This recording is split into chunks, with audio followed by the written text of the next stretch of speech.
Becomes like a fleeting memory. Whatever you grab just turns to dust. Like eye contact with a stranger in a crowded room is a dream begging to reveal. We're doing this for prosperity's sake. Posterity. Posterity. Prosperity. We need prosperity. And prosperity. Cheers. Yeah, to the shores. To the shores. We're at that like end of summer stage where time feels real weird. Oh, yeah. Everything's going quickly, but last week seems like a year ago. Mm-hmm. What is that effect? I don't know. I'm sure there's some sort of a psychological term for it. Yeah. I feel like there's a term for everything. Anything, I guess there is. Anything humans have thought very hard about, we have given a name, a term. It's like everyone's got a disorder of some sort. Mm-hmm. Everyone's got a diagnosis of something. Yeah. Everybody's got to have something. Yeah. It's fashionable. I was diagnosed as a human not too long ago. It was really shocking to me. I was assigned human at birth. You were? I was. Yeah. Wow. Daggum. Mm-hmm. I would not have guessed. I know. I usually try to tell people, but it took me around 15 years to get around to telling you that. Well, I kind of want to identify as a non-Earth being. Non-Earth being. Yeah. Did you hear Yeah, totally. the whistleblower? They said that they have non-human biologics. Yeah. What does that mean? I know that was testified in the Senate today, I think, Yeah. or in the, I don't know which branch it was, but Yeah.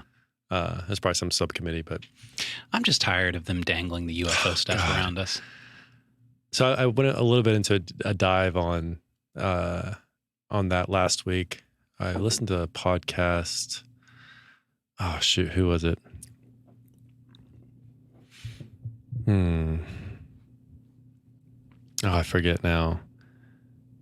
And so I went and listened to the whistleblower guy. He did an interview with like Skywatcher or somebody like that. I forgot the name of the nation or something.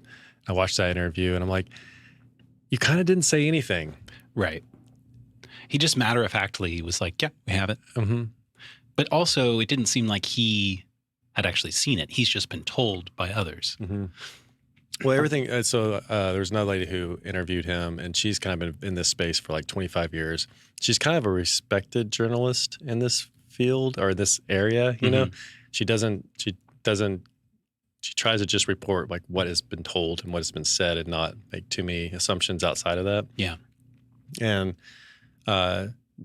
both interviewers that I watched were like, they looked into his credentials and everything checks out, that he was part of the UAE group that, and talked to other people that knew him in that group also. And supposedly he had pretty high clearance as far as being able to actually assess the different things. So they say. So you're saying it's true? No, that's the thing is like, there's things that check out as far as like his story goes, like credentially, but it's still a nothing burger. Like, and I can understand, and that's something that this journalist was talking about. I'll have to look up her name here in a second, but but he also can't reveal a lot of it because it's top secret, and you can kind of understand that too. Is like we don't want to be revealing all of our secrets, Right? And yet, for us to really know that you're telling the truth, we kind of need something other than this person said they saw this, you know? Right. I kind of just want to turn it off again. Like I went down that kind of rabbit hole for a second, and then I was just. I assume Joe Rogan will go down that rabbit hole and report back what he finds. Well, he's had quite a few of the credit, like sort of like credible alien, the couple of like flight I call them pilots that have been a part of seen some of the stuff. Yeah, I saw that Lex Friedman is interviewing David Fravor. He was the guy that first saw the Tic Tac. He's been on Joe Rogan. Yeah, it'd be interesting to hear. Yeah, you kind of it was just like a big diversion. Like we screwed up with COVID. We've got Biden and Trump and all this weird stuff, and it's like, hey, and Epstein, and it's like all these things are sort of just sitting there. Like, why aren't we doing something with this Hunter Biden? And and it's just sort of like, oh, look over here, right? which is kind It of does giving it feel an that way. obscure name that sounds like aliens, but it could just be that it's something like a mushroom or something. I Right. don't know. A mushroom. What if the aliens are mushrooms? Whoa. And then we eat them and they go into our brain and then we see things, but it's actually them communicating to us. That's funny. It is funny. We just went Alex Jones on this Paul episode. Stammet. I'd love it. Well, what's been on your mind that doesn't have to do with aliens or the existential crisis of the West or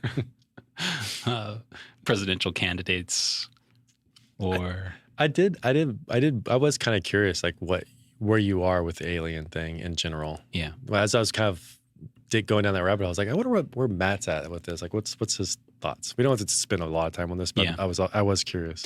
It seems extraordinarily unlikely to me. Hmm. But I'm kind of with Eric Weinstein Mm-hmm. in his point. Like, if there's any validity to any of these UFO claims, Mhm. that means that something else has figured out a post-Einsteinian Mm. physics, and space-time isn't what we thought it was. Yeah. And we should get on that real quick, Hmm. if we care for our survival. So I used to be a little bit more like, when I was younger, if there were aliens, you could kind of understand the Area 51 thing. Like, Mhm. we don't want to cause a panic in the population. Yeah. But at this point, it seems like there's any validity to it. We've got to start being transparent about it and working on it. That's what it was. It was Pine on what Bitcoin did podcast. The guy, his last name was Pine, and he does a really good job of kind of like laying the sort of like the land for the whole discussion, and does it in a really I think a very good way. So The discussion about UFOs. yeah, I'll have to check that out. and he was kind of where I got a bunch of the names, and then kind of watched some of those episodes from those people just to kind of see what he was talking about. Yeah. But I loved his because he kind of goes a direction that you were going with that too. Is if there is, here are some possibilities. Like, we don't understand. Like Eric Weinstein talks about, we don't understand the physics, and we need to understand that. Right.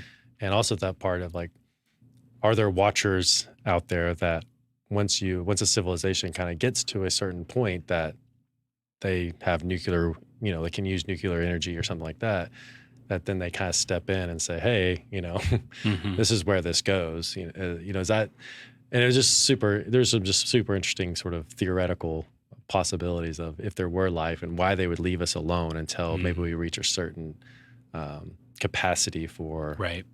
harm or danger, Yeah. to the rest of the universe.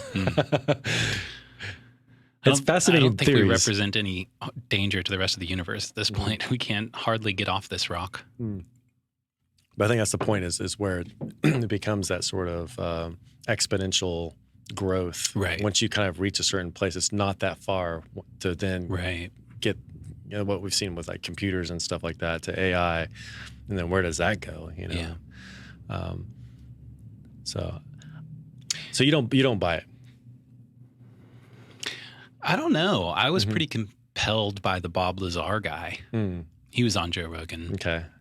and he claims to have worked on anti-gravity devices. He seemed like he passed my sort of gut check. I feel like you're telling the truth here, Yeah. but who knows? Mm-hmm. So I kind of I buy it like 5%.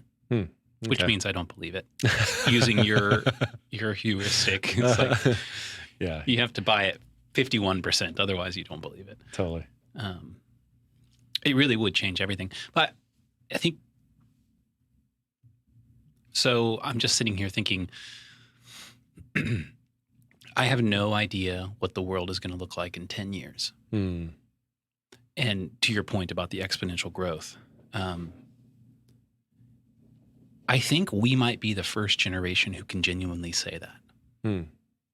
Maybe ever since post World War II, maybe you could say that because there was a Cold War and the USSR was a big threat and all of that. But at the turn of this century, in the advent of the information age and the internet, the world looks nothing like the world we grew up in. It looks the same, but it functions very different. Yeah. But I think our parents, they were like, yeah, it was the American dream. We're going to graduate high school, go to college, get a degree, get a good job, buy a house, have some kids, and there wasn't a question of, is the governmental system of the United States going to be the same in 10 years? And like, I can't imagine that it is going to be the same from this point to 2033. Yeah. Everything seems on the precipice of falling apart or changing radically in some way. So AI could do it. Aliens could do it. The collapse of the West could do it. But everything is going to look very different, I think. Yeah, I get your point. I want to push back against it, but I think I really agree with you. Yeah. Because everyone always thinks this time's different, like as far as, but I mean, the Cold War, there was the fear of ending civilization was there, but it kind of was in a way that it made sense. Like you're going to get bombed. Yeah. It's like, and I think the point you're making, and correct me if I'm wrong, is sort of, there's factors that we never thought of. Well, it's pictured in sci-fi. I mean, it's totally. like, so we have kind of thought about it, but I think that's the part where, it happens suddenly. And I think it feels like we're in that place where we make those leaps quicker and quicker. Yeah. That in 10 years, I would agree with you, it's going to be, it does feel like it's going to be a lot different than what it is today. Which is kind of scary. But maybe exciting too. Very exciting. Buy Bitcoin. Man, if we're still doing the podcast in 10 years. Oh, that'd be crazy. That'd be crazy. Episode 5,289.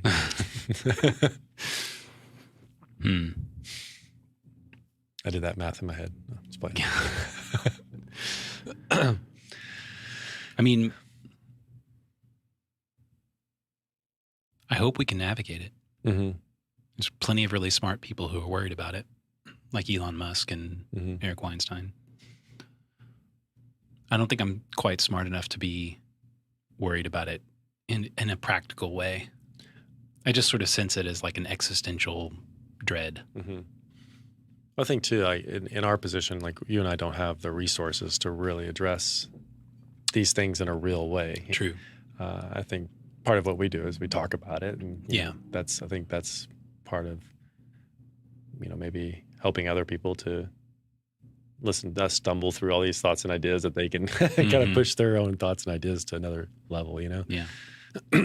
But it's interesting to think of people who have the resources and the ability to do that, which I'm kind of hoping on a governmental level that will divert our attention from sort of this police state, or this a government of control and be more of a government of, the future. How can we empower the people and help people be sovereign individuals and take responsibility? And,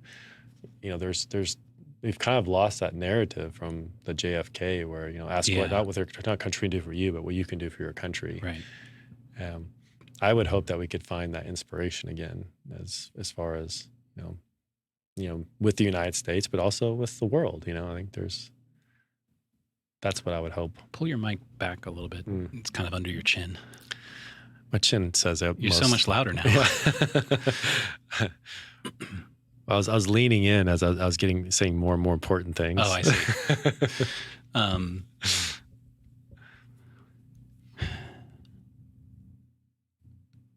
Yeah, I think it seems to me like to get to a better state, there's only two options. Either the West has to fall and something grow in its place, or you get somebody elected that says, I'm going to shut down half of the government.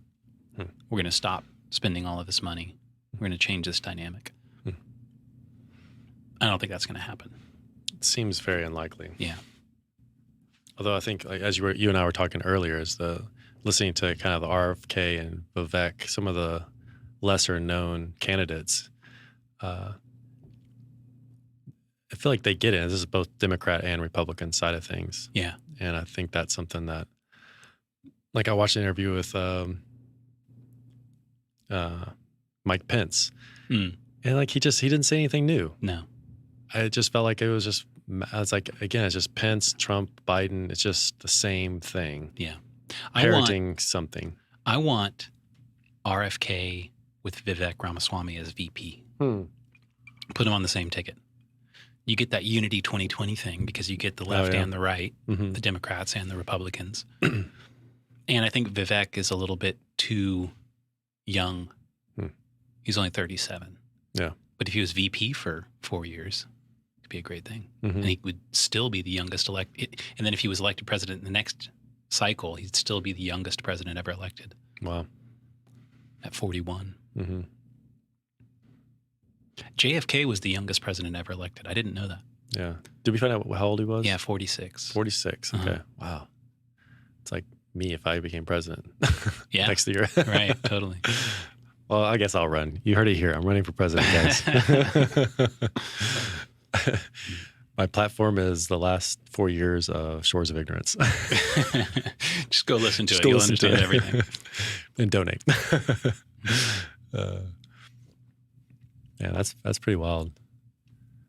Yeah, I think you asked me earlier just like what I've been thinking about, and those are some of the things I've been thinking about is the, some of these candidates that are coming on to podcasts, and you actually get to hear what they have to say, whether you agree with them or not. It's just, and then also just the people that are conducting the interviews are allowing them to speak, but also holding their feet to the fire too, and asking them for clarity and allowing them to provide that clarity. Yeah, I've heard several people comment on this saying that they feel like social media really started playing a part in our elections in 2016. And they're saying now long form podcasts are going to play a role in the election this cycle. It does feel that way. I also listen to a ton of podcasts, so maybe it's just me. But it's interesting to hear these presidential candidates go on and have 2-hour conversations with people. Like you can't stick to talking points for 2 hours. Yeah. So you actually hear the person. And if you do, it sounds very rehearsed, and very boxed. Right. And it's like when I listened to that, it was like a 45-minute interview with Mike Pence. And, God and country, and, we got to protect those people in the Ukraine, like, what? You just said nothing. Yeah. Other than sentiment, and no real meat to it. Like the complicated situation that's happening in the Ukraine, like, do you understand that? If you do, talk to us about it. Like, how are you dealing with this? And I do understand that in some ways that you have to be a little bit guarded in maybe how you say things and what you say, but at least give us something real, Yeah.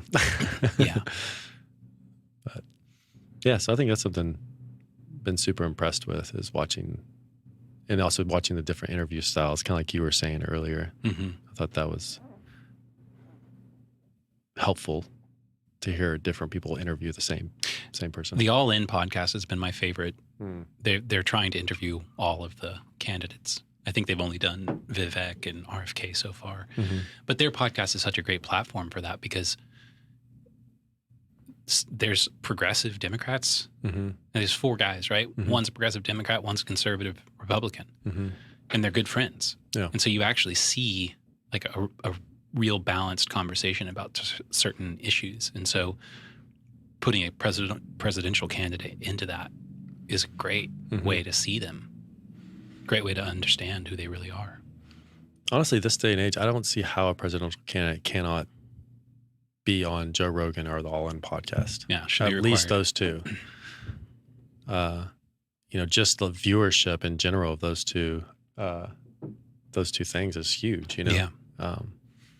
But we know Biden can't hold his own on something like that. 2-hour conversation of actually talking about things and not probably about on the elephant. Come on, man. Come on, man. And then Trump just his platitudes of. Yeah. I was imagining like Trump and RFK He's like, "What are you saying? You got something in your throat?" or something like that. Like just making fun of RFK and the way he talks. And I was just like, and I was just wondering how RFK would respond to that. Part of me in my head was just like, I kind of wish you'd just go over and punch him in the face. Trump? Yeah. Just kind of the RFK is pretty ripped. Yeah, he is pretty ripped. Yeah, we should just have a cage match for the presidential. Last man standing wins the presidency. Totally. I don't know. I'm not feeling energized tonight about politics. Yeah, we move on. I know, but I don't know what to move on to. Well, I can stumble around a few ideas if we want to do that. Sure. Stumble away. Well, kind of like you and I were talking about at dinner time. It's like I find that there's things that you believe in intellectually, and then there's things you believe in from the heart. And I think of like just the idea of God is fits in that same in this kind of category. I think it's the best way to describe it, but I think it covers a lot of different subjects. Like I think Peterson's way of describing intellectually is super sound, and I really love it. Like I act as if God exists, but that is very different from acting as that God exists. And I don't think I see the distinction. Well, if you're acting as if God exists, you're postulating the opposite at the same time. Where if you're acting as that God exists, is you're confessing to the existence of God. So the other one kind of leaves a little bit of room where like intellectually, like I would argue more from the viewpoint of I act as if God exists, and this is what I mean by that. But then personally, I would act that God exists, and you interact in a way that is relational. It's like the difference between me like acting as if Matt exists versus that Matt exists. So like you're a figment of my imagination, but I'm going to act as if you exist, and it actually works better relationally because but it's not saying much about you. It's like I'm gonna act as if I'm married. Like my wife probably wouldn't really like that very much. She wants me to act that I'm married. Does that make sense? Is that the distinction there? I see it. It just seems shallow to me. I mean, there's something I can't. Like I don't think they're mutually exclusive. Okay. Because acting as if is a very important thing. Because we can't, if I move it away from God and I just say, well, I act as if I'm going to be around to see my grandkids. I don't know. I can't control the future. Yeah. But I'm acting as if I'm going to wake up tomorrow. I don't know if I'm going to wake up tomorrow. But it wouldn't be good for me to have I'm definitely going to wake up tomorrow and I'm definitely going to live to see my grandkids. That would cause you to make unwise decisions. So, because we're constantly having to balance short-term and long-term trade-offs. And so you act as if a certain set of things are true, and it becomes likely that they will be true. If I don't act as if I'm going to wake up tomorrow, I'm going to make a very different set of choices with how I spend my time. And those wouldn't be good either. They would be very short-term, sort of spasmodic reaches at pleasure, probably. And those generally shorten lifespan and do damage and run great risk. So, well, I think in your statement, that's where I would say that you're acting that you will live till you see your grandkids. Where when you're discussing it, I act as if I'm going to, but it's like, but there's a different type of commitment there. It seems to me, and this might be semantical, but I kind of put those in two different categories. One's a more intellectual category, and one's more of a heart. If we're gonna, just kind of maybe splitting these, like more of like a commitment to that desire, to that theory, to that idea. Like there's a difference between saying, I know this is right, or this is the framework, versus like putting your chips on the table because you believe it, you know? Well, I think that's why Peterson says, I act as if God exists, because if you want to know what a man believes, watch the way that he acts, not what he says. And the intellectual part of you is always going to, I think, wrestle with some amount of doubt. But I'm going to act out what I believe to be true, because what I believe to be true is evidenced by the way that I act. I mean, I can say whatever I want. It's what I do that confesses my belief or disbelief in something. Yeah. Well, I guess part of it is that, you know, maybe semantically I'm not making this distinction as good as I'd like, but I do see that there's, well, for one example, like the more knowledge you have, it seems to make people more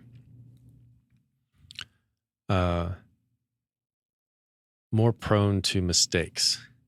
And people that are like you consider maybe more simple or simple-minded, like there's something more, their life seems to have a fullness that from that simplicity and that commitment, you know? I'm trying to, well, it's the same idea of like whenever, I think we're talking about this a couple episodes ago, but how smart people that are smart, quotation marks, usually are the best at believing a lie, because they're able to concoct all the scenarios in the reality around that lie to make it more believable for themselves. You know, whether it's kind of like what we saw around COVID, it's sort of well, the science says, and doctors say, and 98% of scientists say the climate's this, and you build this case when it's really not as strong as you think it is, but you're able to concoct this, you know, huge argument out of all these individual facts or figures, you know. Where sometimes when you just go to somebody who's simple and they're just like, well, I don't know about that, but here's what I think, or here's what I am, or, you know, they just have a simple way about them, and there's something sometimes more real and good about that. It's one thing I've always enjoyed about when I used to go back to Amarillo was, and again, this is too much of a blanket statement, but in Austin, I really love the fact that it's a very educated city for the most part, or at least circles I'm around and stuff, and I really enjoy that. But then also love just the simple, small city way of being and the way people talk to each other, and, you know, maybe some of it's bias, you know, and ignorant or whatever, but you kind of just know where people stand, and it's honest. And there could be wrong. And then a lot of times those people are easier to admit, like, oh, you know, I was wrong, you know, I'm sorry about that, you know? So I don't know. I think that's why just swimming around in and trying to make some sort of distinction in my head, because I see it between, there's an act of belief that looks different than acting as if. And I can see how we can conflate the two, but however we want to use the language to distinguish between the sort of intellectual pursuit of something. Maybe what you're trying to say is, rather than acting as if God exists, you act because God exists. That might be a distinction, yeah. Like, I don't act as if I'm married. I act because I'm married in a certain way. I just think that there has to be room for, I don't think it's one or the other. I mean, you are married, so it follows that you would behave a certain way. Yeah.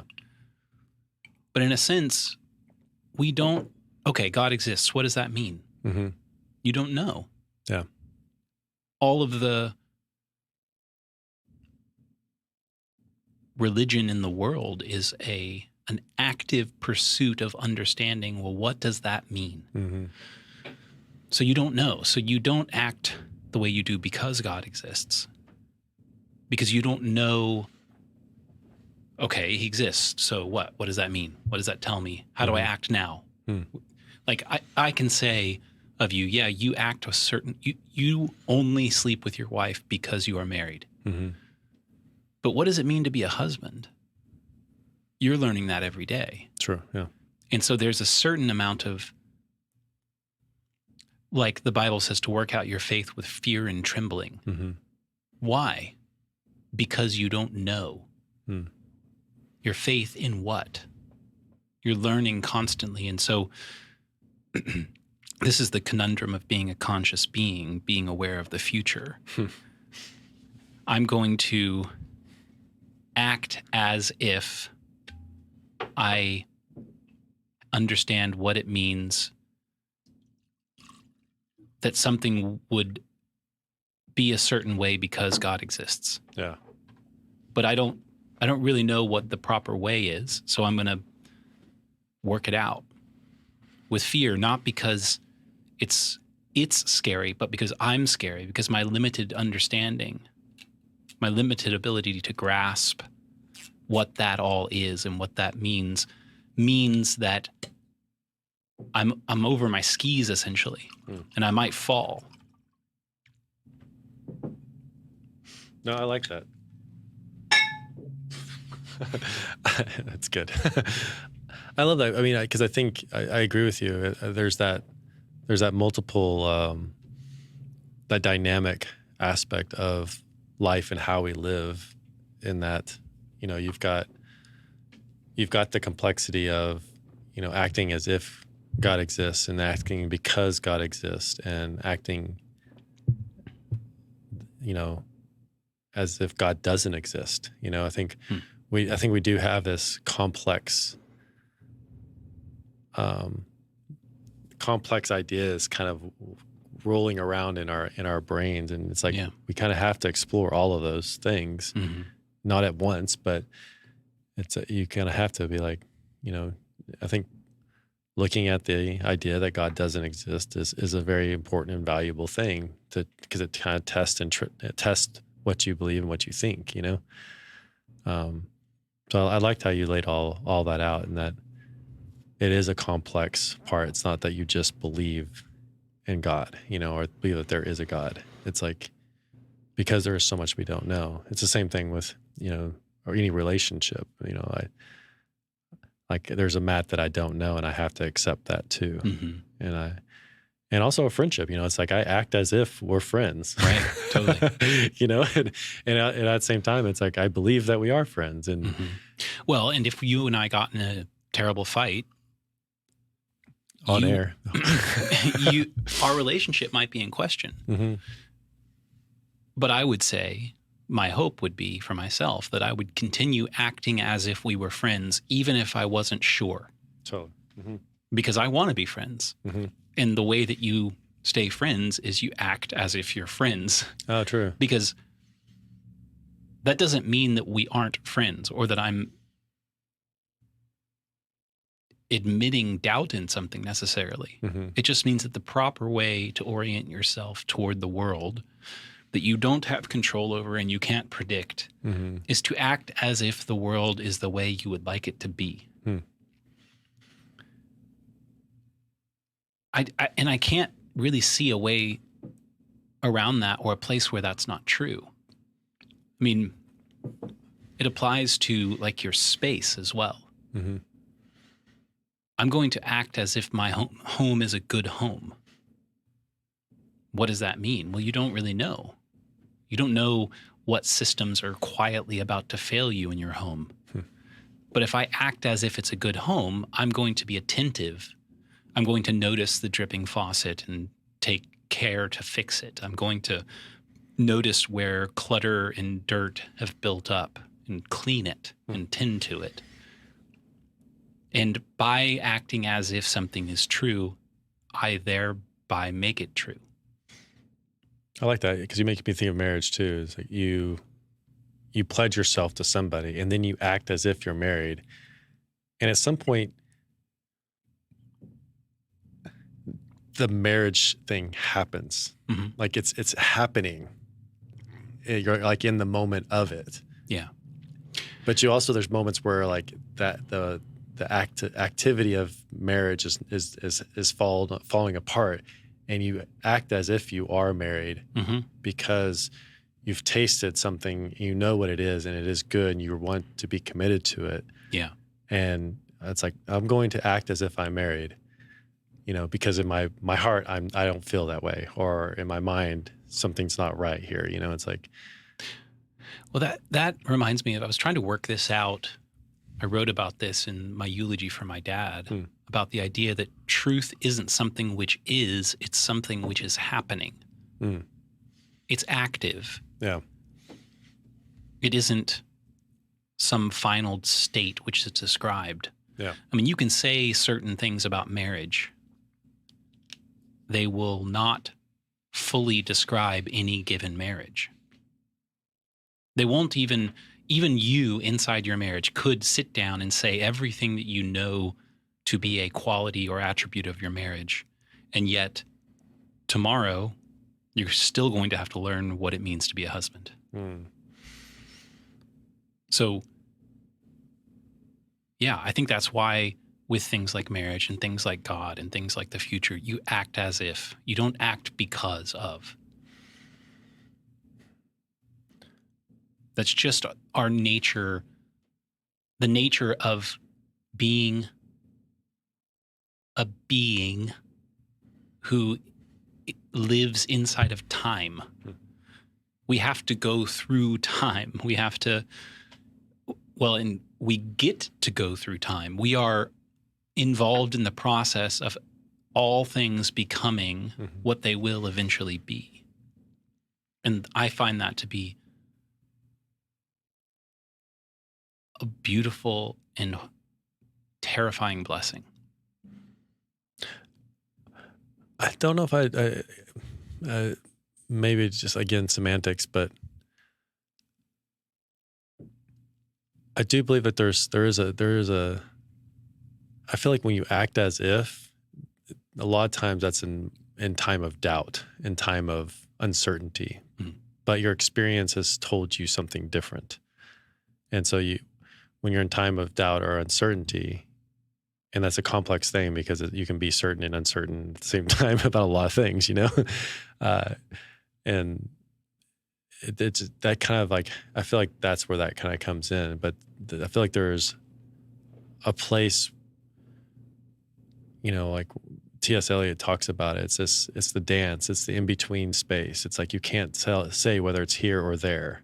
You don't, because then that would put it in time. But that moment, that space is not, it's undefinable. It's not like 10 seconds or 10 minutes, but you're in a place of activity where something means something to you. It's like when you're lost in a kiss, or, your wife does something really sweet to you and everything else kind of goes away, and it's like, you're not acting as if, it's like you are whatever that is at that place in that time. Well, that's true. It's like, there is a paradox there, because you may be learning what it means to be a husband. And so you are acting as if you are a husband, yet you definitely are a husband. Or a lover, it's like, It's like, I'm learning to be my wife's lover, but I'm also in activity loving her, being her lover, Right. Well, and that's why I say because we are inside of time, we are an active part of whatever something is going to be. We are an active part of making it that. And it isn't that yet. Yeah. Just love that with the T.S. Eliot stuff, because that's whenever you are in time, that's whenever you're able to define things and put, act as if, or because it's like when you're in the moment of something, like you're playing a soccer game, you're not acting as if you're playing a soccer game. you are the soccer game. You're lost in the thing that is soccer. It's not like you're going through your mind and like, what are the rules? Okay, I'm going to act like I'm going to act like I'm a good soccer player. It's like you're in process of something, and you are a soccer player, you know, or a football player. But at the same time, you go to practice and you are acting as if you're a soccer player or a football player, you know. And I listen to many UK shows. So I always struggle with football and soccer references. Yeah. But you are acting as if you are, because you're showing up to practice, you know, and like you're not necessarily lost in being a soccer player, you know. Or you practice a speech or something like that, you know, and but if you go out there and you give the speech and it just feels rehearsed, it's like you at some point you have to embody the speech, you know? Right. I think that's a hard thing too, because sometimes when we embody something, we also see how much we lack, you know? I love the references to jiu-jitsu that a lot of people kind of make, you know, you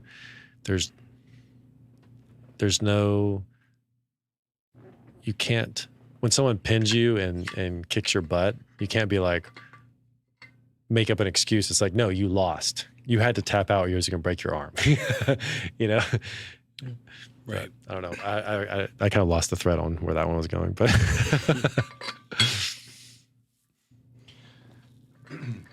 embodiment seems like a very interesting aspect of all of this, you know? Yeah. Yeah, I saw you got a drink of water. I was like, man, I need my water bottle too. Where is it? It's over here. Okay.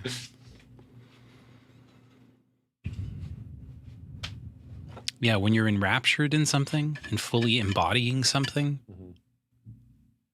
it does seem like the questions go away. Questions about what is. And you're fully embodying something. There's no need to question it. Maybe that's part of what. Yeah, I mean, maybe that's part of what you're trying to get at with your attempt to make a distinction between acting as if and acting because. Yeah, I'll use the musician since I know something about that. When I first started playing shows, live shows, you're certainly questioning whether or not, well, do I deserve to be here? Is anybody going to care? Am I any good? How do you act when you are standing in front of a crowd of people and there's a microphone in front of you? Totally changes your, like, you don't know what to do. You know, it's like that classic Ricky Bobby. I don't know what to do with my hands. He keeps raising his hands up into the screen. I love that. Like it will mess with your brain, you know? And so you might say, okay, well, I've seen other people play shows, so I'm going to do like they do. So you act it out. I act as if I'm a good musician who deserves to be here and is bringing some value to the people who are listening. And then the whole time, as long as you're self-conscious, you might be wondering, is that true? Am I any good? Do I look stupid? But then there comes a time when you get so wrapped up in the music, all of that dissolves. And I'm not thinking, am I a good musician? I'm not thinking, how should I be acting right now? I am the music. And there's no questioning that. And it isn't exactly an as if or a because. It simply is. It's an is. It's happening right now. Whatever questions you have, look, the answers are in front of you. And I think that's possible with all kinds of things, including marriage or including God even. And maybe that's what you hope for, is that you reach a state in your belief of God in which the question stops mattering. Do I believe in God?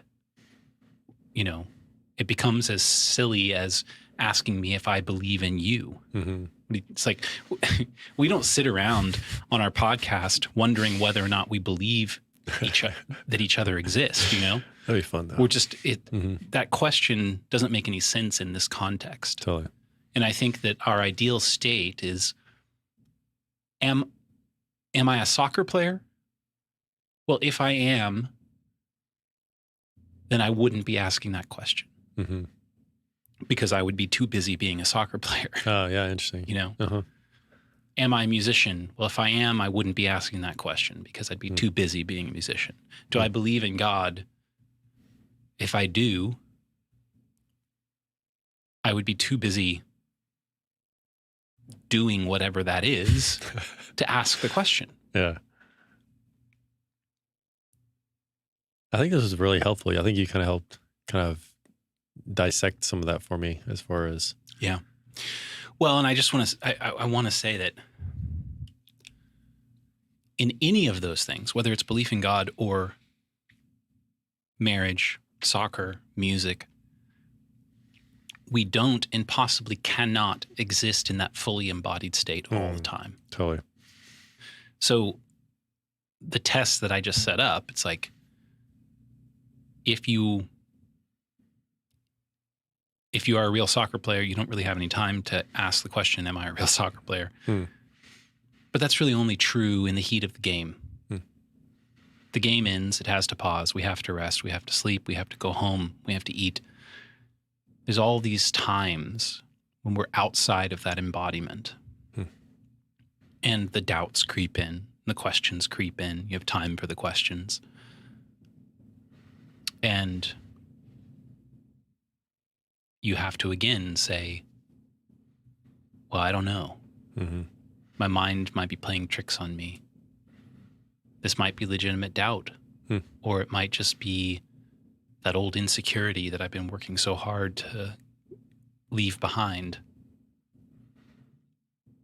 And I think the best way to deal with that is, as Peterson said, I'm going to act as if it's true. Because I've experienced its truth. I've experienced the trueness of that. I've experienced the moments where the questions stopped mattering and seemed silly. And so I'm going to keep acting in a way that's aligned with that. And this comes back to the beautiful and horrifying blessing of being a conscious being inside of time, because in those moments, I have active, willful, conscious participation in things becoming what they most truly are. I get to say yes. And I might say no, and lots of people do say no, and it's a tragedy.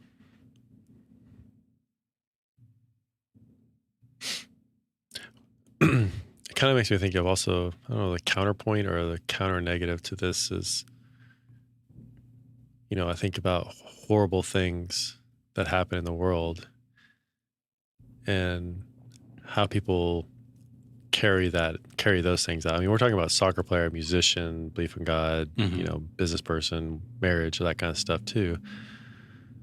You know, how would this apply to, like, say, a murderer or a, like what, I'm not sure exactly what I'm trying to get at, but I'm also like you're acting as if something is true, or you believe something that is true, but there's something, it doesn't bring life, it brings death. And it could be anywhere from how you affect the people around you, and it actually sort of like, instead of lifting people up, it, you know, drives them down. You know, do you kind of get where I'm trying to scratch on something that's like, it's more of the negative aspect, like of how you approach the world. Like there's real consequences to what you act as if, fill in the blank, you know? Like, like I act as if the world is against me and I must protect myself at all times. And therefore, you know, somebody has to die, or somebody needs to be taken out, or, you know, whatever it might be. Right. I'm trying to think of it in extremes because it kind of helps to kind of, as you come back to more to the everyday examples? Maybe this is going to be a good little crack to pry open, because I think in general, when it comes to things which are true, the people who do good in the world, I think, tend to hold truth loosely because they know they can't grasp the fullness of it. Interesting. And there's some humility in that. The people who act according to what they believe to be true, and the results of that are pathological and perverse. And you could use several examples for that. Like maybe one is murder or death cults or communism, fascism, Nazism. They don't tend to hold truth loosely. They tend to demand that it's self-evident and obvious that what they believe to be true is true. And a better word for that is an ideology. And the trueness of what they believe may or may not be true. It may be true. It might just not be true enough. It's not all that's true.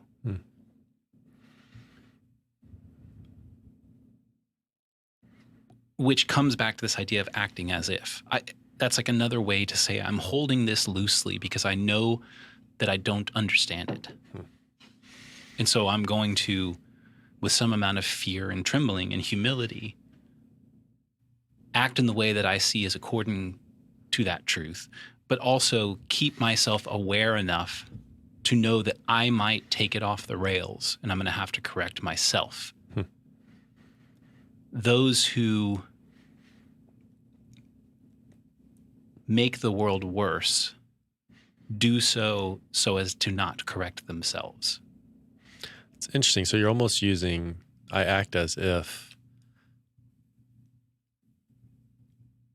sort of as a marker of humility, where as I was kind of pointing out this sort of counter example, that statement almost doesn't exist, because I was trying to figure out how that statement applies to somebody in that circumstance. But it actually can't apply in that circumstance because you're not open to other possibilities. And so it's like a dogma, or you're dogmatic. Oh, that's a great point. Yeah. So, okay. You're not acting as if. You're acting because. Oh, interesting. Yeah. And you have no room for as if, because that could lead to dissent or even a correction in your own belief or thought. Well, yeah. I mean, just look at the COVID epidemic. Ooh, good point. COVID pandemic. It wasn't an option to act as if COVID was dangerous. Because, well, if somebody gets that wrong, then everybody's going to die. So we must act because COVID is super dangerous. And no dissent. And at that point, you can't tolerate dissent. And at that point, no one actually has to justify whether or not any of the quote unquote actions that we're taking they don't have to justify whether or not they're beneficial or harmful. Everyone just must do the same thing. So long as we're all doing the same thing, then we're good. And this is where you get cults. This is where you get ideology. This is not true. And it's becoming more and more accepted now, I think, that basically everything that we did, Brett Weinstein makes this point, and I've now heard, I think, RFK kind of resonate the point, is that we didn't do the wrong things. We did the inverse of the right things, which is another way to say the most wrong thing possible.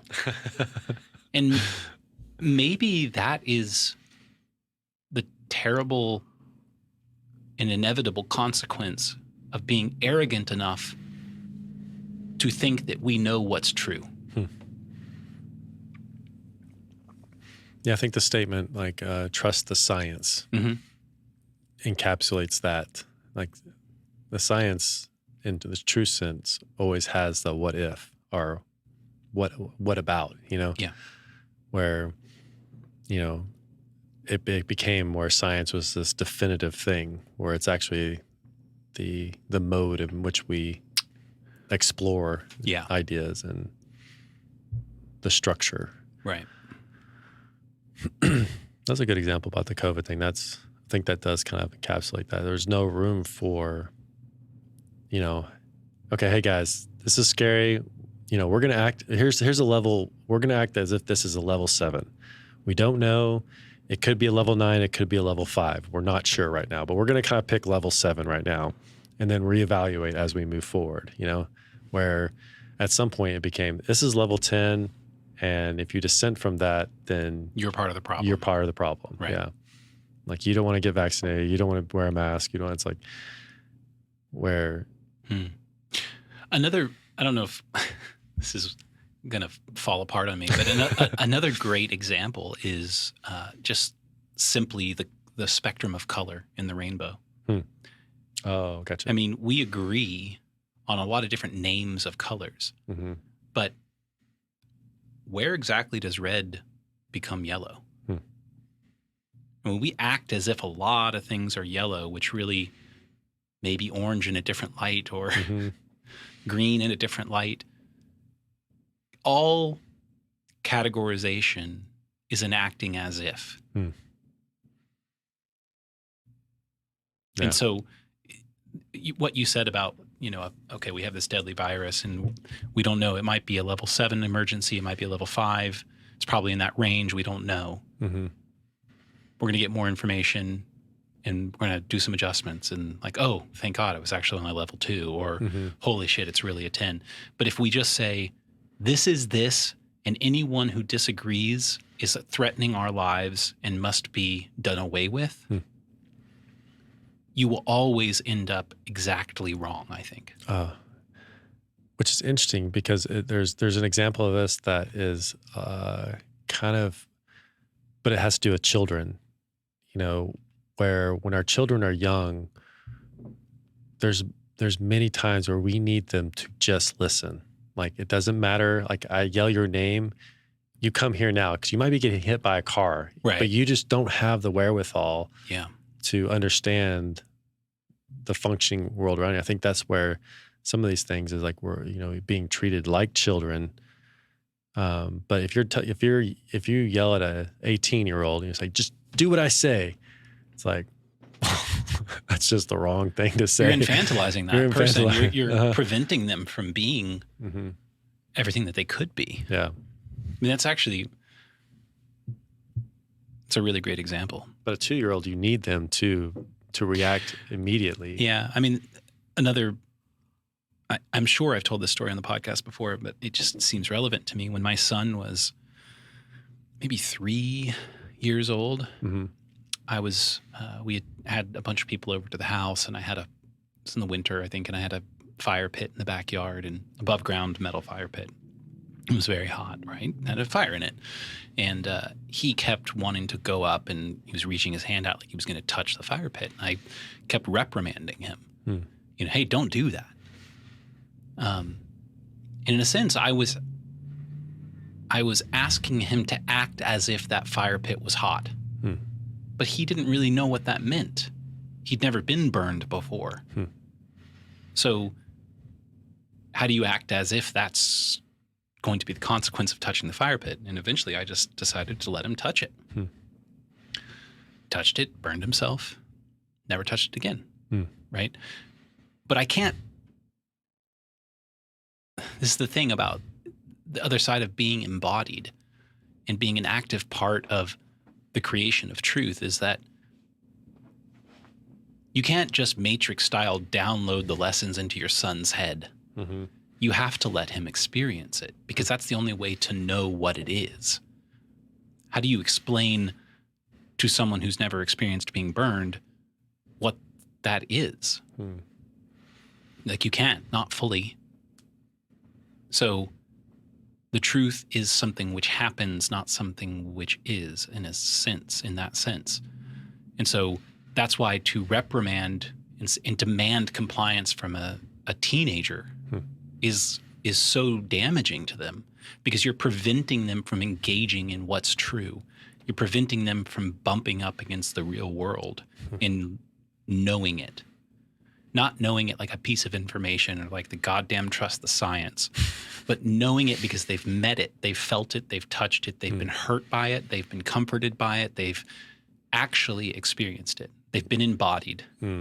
They've gone beyond the act as if, and they've embodied it. They've actually had some points in their lives where the act as if question fades away because they are actually it, whatever that may be. It may be a musician, it may be a lover, it may be a daughter or a son, it may be a tennis player, whatever it is. They've started to taste some of those things, and they tasted them because we allowed them to go out and do that and didn't demand compliance with all of our direction.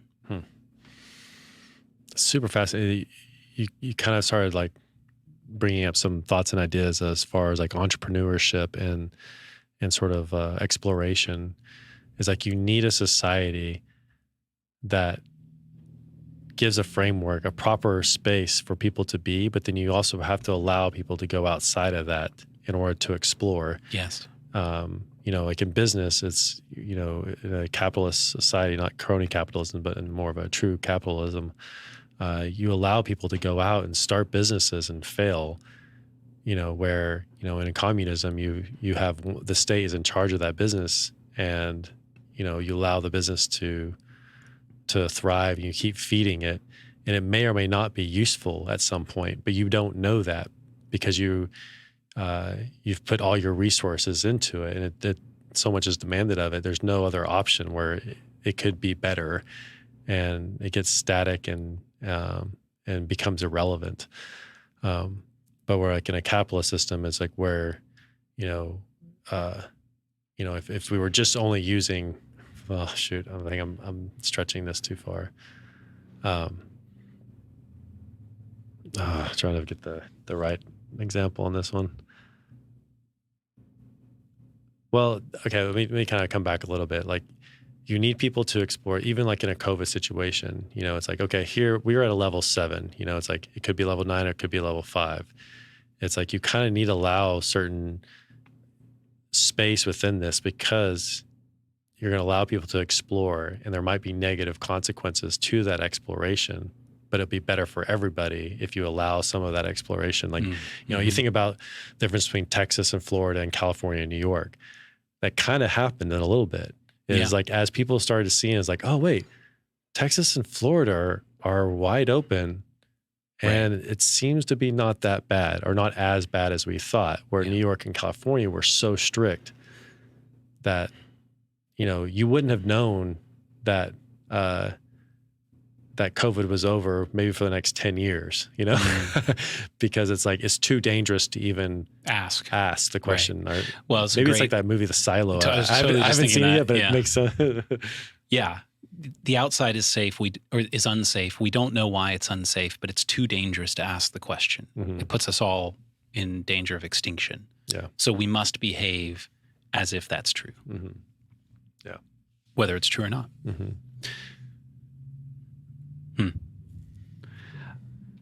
Well, it's interesting. The first half of this discussion, I wasn't feeling all that into it. And then when you first posed this question of trying to make a distinction between acting as if and acting because, I was like not grabbing onto it.